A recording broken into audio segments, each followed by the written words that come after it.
Assalamualaikum warahmatullahi wabarakatuh. Perkenalkan, nama saya Novita Sarisah Fitri, NIM B230956, kelas 02I.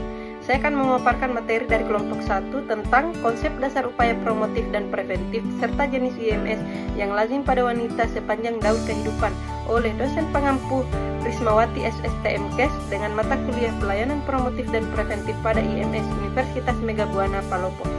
Definisi infeksi menular seksual atau IMS. Infeksi menular seksual adalah infeksi yang sebagian besar menular lewat hubungan seksual atau intim dengan pasangan yang tertular. Infeksi menular seksual adalah infeksi yang dapat menular dari satu orang ke orang yang lain melalui kontak seksual baik lewat vagina, dubur, atau mulut, baik berlawanan jenis kelamin maupun sesama jenis kelamin, bisa menjadi sarana penularan penyakit kelamin.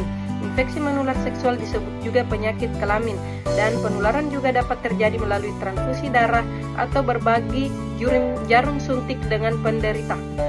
Jenis-jenis IMS yang lazim pada wanita. 1. Gonorea. Gonorea disebabkan oleh bakteri Neisseria gonorrhoeae. Tanda dan gejala klinisnya terasa nyeri daerah punggung dan mengeluarkan keputihan encer seperti nanah. 2. Klamidia. Klamidia disebabkan oleh kuman Chlamydia trachomatis. Tanda dan gejalanya seperti keputihan encer berwarna kecoklatan, rasa nyeri di rongga pinggul, dan pendarahan setelah berhubungan seksual. 3. Sifilis. Sifilis adalah penyakit yang disebabkan oleh Treponema pallidum. Tanda dan gejalanya, sifilis menimbulkan luka yang tidak terasa sakit yang muncul daerah kelamin dan di daerah tubuh yang lain. 4. Trichomoniasis. Trichomoniasis disebabkan oleh parasit protozoa. Tanda dan gejala nyeri pada vagina dan gatal, nyeri ketika BAK atau saat berhubungan seksual, dan keputihan yang banyak berbusa dan berwarna kuning atau hijau. 5. Kankroid. Kankroid merupakan penyakit infeksi genitalia akut. Tanda dan gejalanya yaitu muncul benjolan merah di antara labia dan anus atau pada paha. Labia adalah lipatan kulit yang menutupi alat kelamin wanita.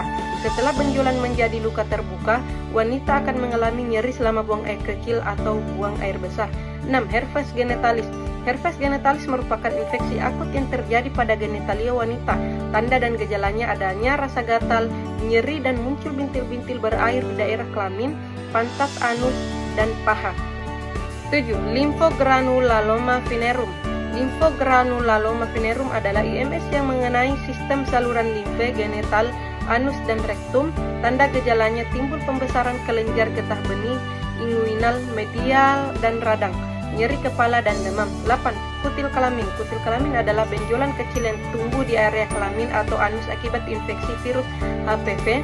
Tanda dan gejalanya yaitu kutil tumbuh di pulpa, dinding vagina, area antara alat kelamin luar dan anus, disertai rasa gatal, nyeri, dan ada rasa sensasi terbakar. Pencegahan infeksi menular seksual. 1. Pendidikan dan konseling bagi orang yang berisiko untuk memotivasi adopsi perilaku seksual yang lebih aman. 2. Identifikasi orang yang terinfeksi baik tanpa gejala atau dengan gejala untuk mencari layanan diagnostik dan pengobatan. 3. Diagnosis dan pengobatan orang yang terinfeksi dengan cepat dan efektif. 4. Evaluasi, pengobatan, dan konseling pasangan seksual terkena.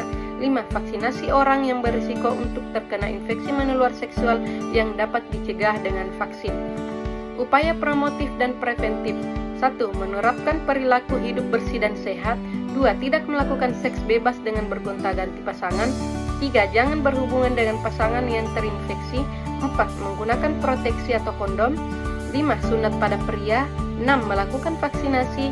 7. Setia pada satu pasangan. 8. Mendeteksi IMS melalui pemeriksaan atau tes. Itulah materi yang bisa saya paparkan. Semoga bermanfaat bagi kita semua. Atas kurang dan lebihnya mohon dimaafkan. Wabillahi taufiq wal hidayah. Wassalamualaikum warahmatullahi wabarakatuh.